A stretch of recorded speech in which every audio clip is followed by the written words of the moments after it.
if you can picture a single person as your client, utilize that as a way to determine how you're going to make your marketing efforts going forward, an individual persona that you want to service. And if you're passionate about serving that person, you're going to be significantly more successful than the shotgun approach of just trying to serve everybody.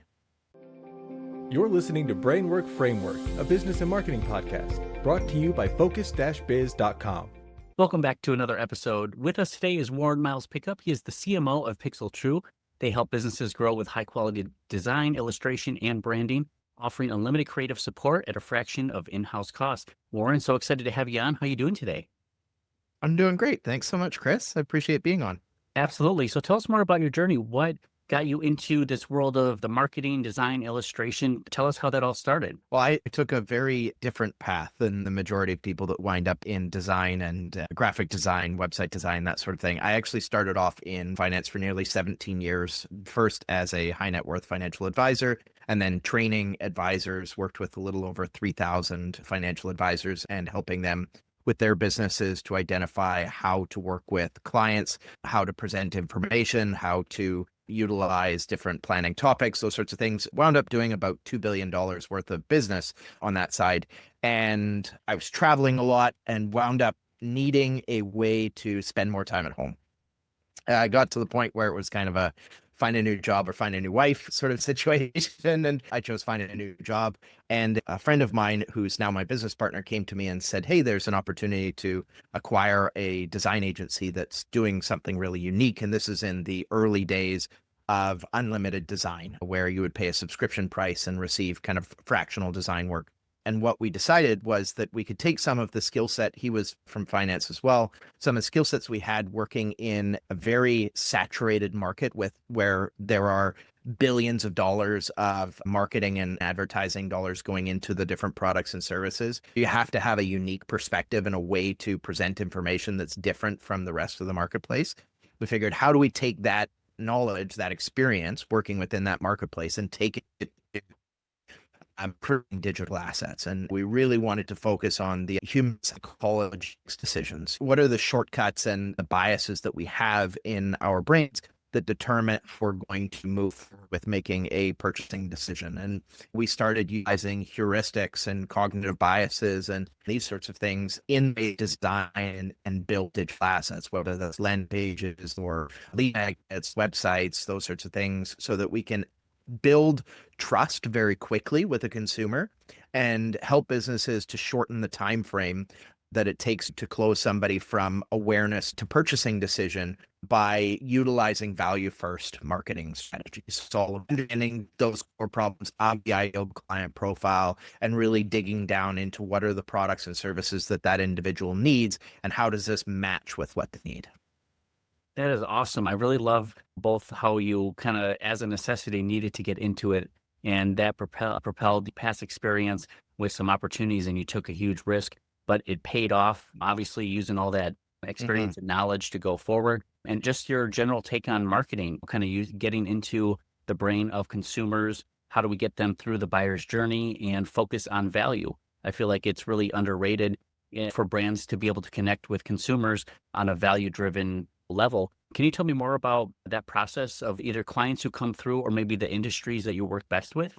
We work across a number of industries, whether it's SaaS companies or small businesses, coaches and consultants, working with Manulife, which is a really large insurance company, KPMG, the really large account organization.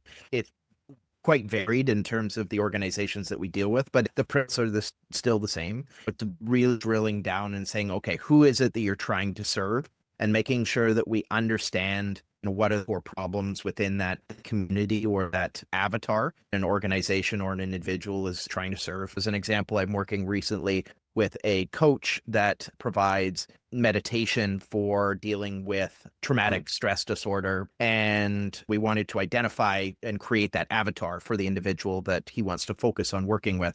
And then moving out from who that avatar is to how do we indicate and educate this person on the solutions that they need in order to solve the problem that they're facing. It's very much based on the concept of education-based sales by Chet Holmes, who wrote an incredible book called The Ultimate Sales Machine.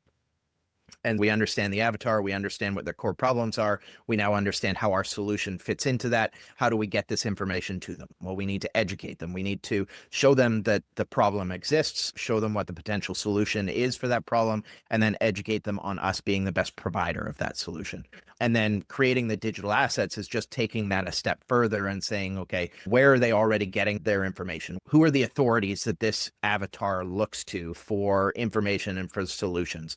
So that we can get that information in front of them in that area, then leading them to the next step, whether that's a webinar or website or landing page or virtual sales letter, those sorts of things, to take that education the next step, and then building on from that. You essentially plan to give away as much information as you can, knowing that individuals are going to move from DIY to done with you to done for you kind of process. And it's about building this funnel or the staircase to move people through based on where it is that they are right now in terms of their willingness to purchase the solution right now. I feel like all of the tips and tricks and how you focus on the marketing funnel and the avatar or the buyer's persona is really the collective of all the years of proven philosophy, business, and marketing psychology all built into one, like your stuff. This is the marketing that works. Yes. And it creates a commitment from the consumer to continuing on with the process, because once you've got some value out of higher ROI value for yourself than what you're putting out, you're going to continue to return back to that trough to continue to get more and more value. And everything that we build, the intention is to ensure that the consumer is getting 3 times the value of the person providing that value. That way you can ensure consistency, you establish trust, you establish transparency in what the exchange of value is going to be. And that creates a referable relationship, because they're going to be much more confident to provide referrals, to introduce other people, if they know that the consumer is always going to be receiving greater value than is going to be extracted through the service provider. Absolutely. I completely agree. Now, there's a lot of business owners who are going to be listening to this, and even though they're going to be agreeing with much of this, they may not have tried this yet before. And I think their first worry is always, why would I want to give it away? Why would I share this knowledge? That's in the program or that's in the service. Like, I can't give that away. How do we find that balance between showcasing and educating that it works, between giving away the whole farm? How do we determine that? The fear of giving away your secret sauce. For some industries, I can understand that IP is incredibly valuable and you want to retain it. When there's a low barrier to entry, or it's a marketplace where that IP holds more value than an individual sale, I respect that people want to retain that IP.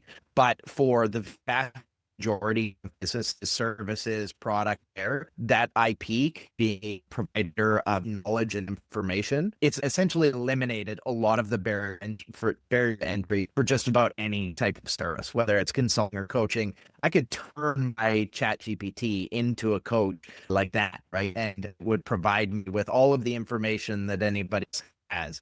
It's a matter of delivering it in a methodology that causes somebody to want to take action. There's an incredible book called Human Underrated by a guy named Jeff Colvin.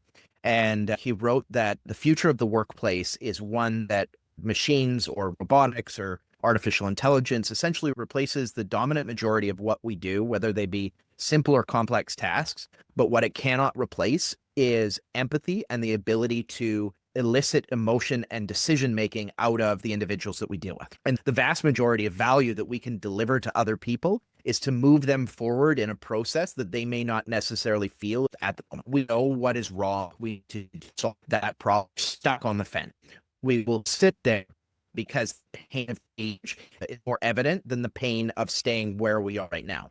And we know that making a change, whether it's quitting smoking or stopping gambling or going to the gym or whatever it may be, all of these services that people get paid tens of thousands of dollars a year to deal with, we don't take that step because we're comfortable where we are, even though we know where we are is painful. And these individuals that are successful are able to drive and elicit that change by convincing people, showing them that the pain of change is actually less than the pain of staying where they are right now.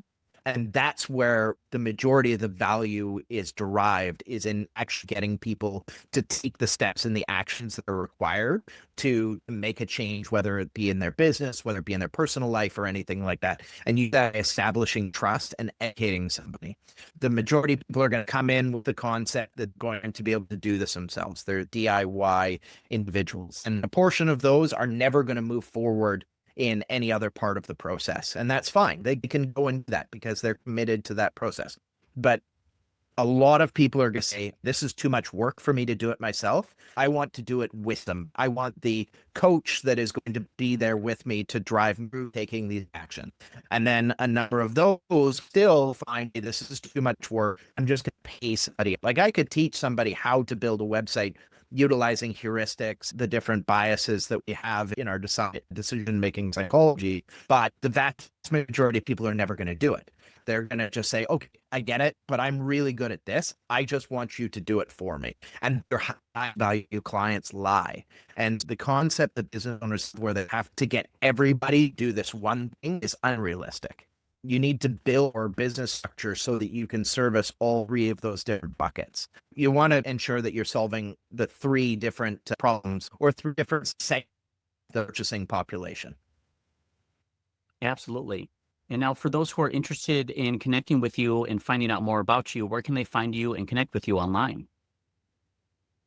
LinkedIn is a great place. My name's Warren Miles Pickup. There's only one Warren Miles Pickup in the world. There's only 8 Miles Pickups in the entire world. So if you look up the name Miles Pickup, you will find me.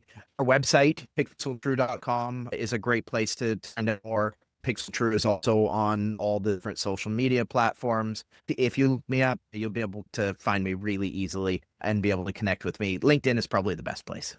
Excellent. Now, you've already shared a lot of great resources, like some of the great books that have influenced you, but I want to ask more about 2025. We're about halfway through. Are there new products you're launching, new trends that you're seeing? What are you most excited for in 2025? Actually, we're launching a new product for small businesses that don't have the capital to put a large investment into their website and page. We're going to be launching a website rental sort of structure where it's only $69 a month for a website. So you can get all of the services and design and all of this that a small business needs in order to create their digital presence without that large sticker shock that you get with trying to do a $5,000, $10,000 website. That it's obviously going to be utilizing artificial intelligence in the way that we're doing it and some templates so that we can turn them around very quickly. What we're trying to do is get to the point where we can commit to having full web build out within 48 hours for a client. That is exciting. You've definitely found a huge pain point and problem within the market, figured out how to solve it, and then utilize a lot of tools, resources, and AI in order to execute and make that a reality. Warren, that's fantastic. I love it. Is there anything else we haven't talked about that you want to share or are willing to share with the audience? No, I would just say as a reminder, make sure that you understand who you is. If you can picture a single person as your client, utilize that as a way to determine how you're going to make your marketing efforts going forward, an individual persona that you want to service. And if you're passionate about serving that person, you're going to be significantly more successful than the shotgun approach of just trying to serve everybody. I love it. Focus on the audience and specifically the individual person that you're trying to speak to. Warren, some great advice here. Congratulations on everything you've done and looking forward to your future success as well. We appreciate it. Thanks, Chris.